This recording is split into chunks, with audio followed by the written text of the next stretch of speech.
Good morning, everyone. Omari Richards here. Decided that I wanted to do some reading, and I'm going to be doing these readings live on YouTube for the rest of the month, maybe going forward more than that.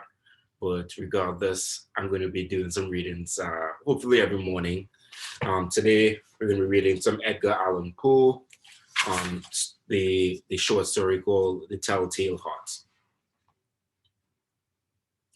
True, nervous, very, very dreadful. Nervous I had been and am. But why will you say that I am mad? The disease had sharpened my senses, not destroyed, not dulled them. Above all was the sense of hearing acute. I heard all things in heaven and in the earth. I heard many things in hell. How then am I mad? Hearken, and observe how healthily, how calmly I can tell you the whole story. It is impossible to say how the first idea entered my brain, but once conceived, it haunted me day and night. Object there was none. Passion there was none. I loved the old man. He had never wronged me. He had never given me insult. For his gold I had no desire. I think it was his eye. Yes, it was this. One of his eyes resembled that of a vulture, a pale blue eye with a film over it. Whenever it fell upon me, my blood ran cold. And so by degrees, very gradually, I made up my mind to take the life of the old man and thus rid myself of the eye forever.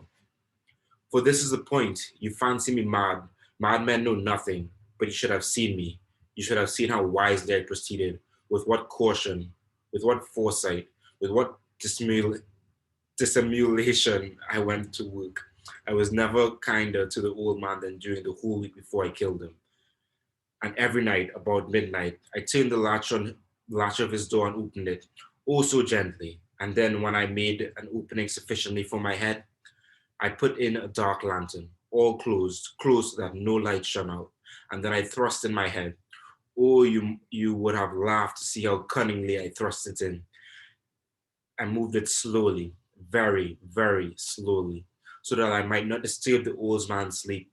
It took me an hour to place my whole head within the opening so far that I could see him as he lay upon his bed. Ha! Would a madman have been so wise as this?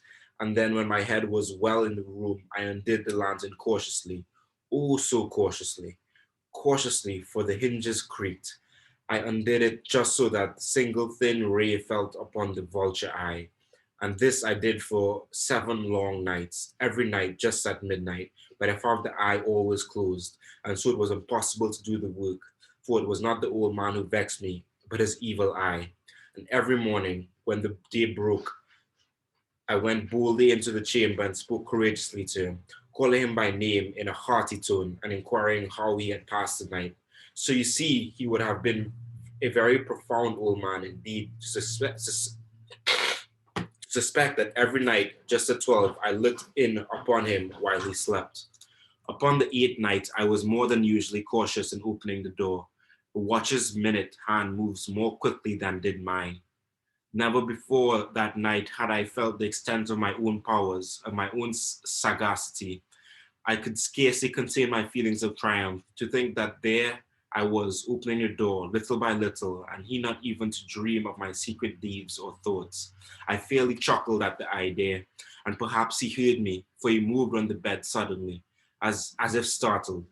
Now you may think that I drew back, but no. His room was as black as pitch with the thick darkness, for the shutters were close fastened through fear of robbers. And so I knew that he could not see the opening of the door, and I kept pushing it on steadily, steadily. I had my head in and was about to open the lantern when my thumb slipped up the the tin fastening, and the old man sprang up in bed, crying out, "Who's there?" I kept quiet still and said nothing. For a whole hour I did not move a muscle, and in the meantime I did not hear him lie down. He was still sitting up in the bed listening, just as I have done, night after night, hearkening to the death watches in the wall. Presently I heard a slight groan, and I knew it was the groan of mortal terror. It was not a groan of pain or of grief, oh no. It was a low stifled sound that arises from the bottom of the soul when overhushed with awe. I knew that sound well. Many a night, just at midnight, when all the world slept, it was welled up from my own bosom, deepening with its dreadful echo. the terrors that distracted me. I say I knew it well. I knew what the old man felt, and ever since the first slight noise when he had turned in bed, his fears had been ever since growing upon him. He had been trying to fancy them causeless, but could not. He had been saying to himself, "It is nothing but the wind in the chimney. It is only a mouse crossing the floor." Or, "It is merely a cricket which has made a single chirp." Yes, yes, he has been trying to comfort himself with these suppositions, but he had found all in vain, because death, in approaching him, had stalked with his black shadow before him and enveloped the victim. And it was the mournful influence of the unperceived shadow that caused him to feel, although he neither saw nor heard, to feel the presence of my head within the room. When I had waited a long time, very patiently, without hearing him lie down, I resolved to open a very, very little crevice in the lantern. So I opened it. You cannot imagine how stealthily, up until at length, a single dim ray, like the thread of a spider, shot from out of the crevice and full upon the vulture eye. It was open, wide, wide open, and I grew furious as I gazed upon it. I saw it with perfect distinction, all a dull blue with a hideous veil over all a dull blue with a hideous veil over it that chilled the very marrow in my bones. But I could but I could see nothing else of the old man's face or person, for I directed the ray as if by instinct precisely upon the damned spot. And now and now, have I not told you that what you mistake for madness is but over acuteness of the senses? Now I say, there came to be my ears a low, dull, quick sound, such as a watch, such as a watch makes when involved in cotton. I knew that sound well too. It was the beating of the old man's heart. It increased my fury as the beating of the drum stimulates the soldier into courage. But even yet I refrained and I kept still. I scarcely breathed. I held the lantern motionless. I tried how steadily I could maintain the ray upon the eye. Meantime, the hellish tattoo of the heart increased. It grew quicker and quicker, and louder every instant. The old man's terror must have been extreme. Must have the old man's must have been extreme. It grew louder.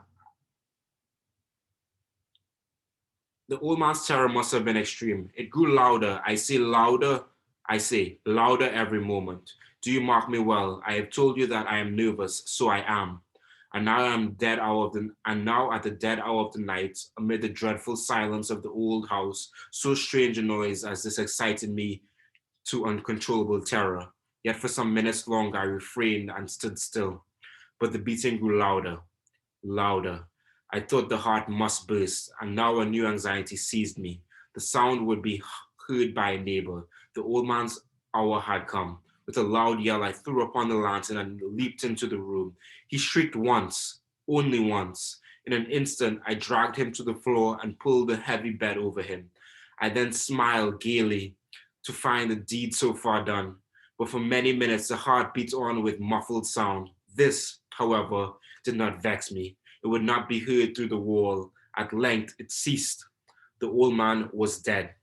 I removed the bed and examined the corpse. Yes, he was stone dead. I placed my hand upon my heart and held it there many minutes. There was no pulsation. He was stone dead. His eye would trouble me no more. If still you think me mad, you will think so no longer when I describe the wise precautions I took for the concealment of the body. The night waned, and I worked hastily, but in silence. First of all, I dismembered the corpse. I cut off the head and the arms and the legs. I then took up 3 planks from the flooring of the chamber and deposited all between the scantlings. I then replaced the board so cleverly, so cunningly, that no human eye, not even his, could have detected anything wrong. There was nothing to wash out, no stain of any kind, no blood spot whatever. I had been too weary for that. A tub had caught all. Ha! Ha! When I had made an end of these labors, it was 4 o'clock, still dark as midnight. As the bell sounded the hour, there came a knocking at the street door. I went down to open it with a light heart. For what had I now to fear? There entered three men who introduced themselves with perfect suavity as officers of the police. A shriek had been heard by a neighbor during the night. Suspicion of foul play had been aroused. If information had been lodged at the police office, information had been lodged at the police office, and they, the officers, had been deputed to search the premises. I smiled. For what had I to fear? I bade the gentleman welcome. The shriek, I said, was my own in a dream. The old man I mentioned was absent in the country. I took my visitors all over the house. I bade them search well. I led them at length to his chamber. I showed them his treasures, secure, undisturbed. In the enthusiasm of my confidence, I bore chairs into the room. I desired them here to rest for their fatigues, while I myself, in the wild audacity of my perfect triumph, placed my own seat upon the very spot beneath which reposed the corpse of the victim. The officers were satisfied. My manner had convinced them. I was singularly at ease. They sat, and while I answered cheerily, they chatted familiar things, but ere long, I felt myself getting pale and wished them gone. My head ached, and I had fancied a ringing in my ears, but still they sat and still chatted. The ringing became more distinct. It continued and became more distinct. I talked more freely to get rid of the feelings, but it continued and gained definitiveness until at length I found that the noise was not within my ears. No doubt I now grew very pale, but I talked more fluently and with a heightened voice, yet the sound increased, and what could I do? It was a low, dull, quick sound, much such a sound as a watch makes when enveloped in cotton. I gasped for breath, and yet the officer heard it not. I talked more quickly, more vehemently, but the noise steadily increased. I arose and argued about trifles in a high key with a violent gesticulations, but the noise steadily increased. Why would they not be gone?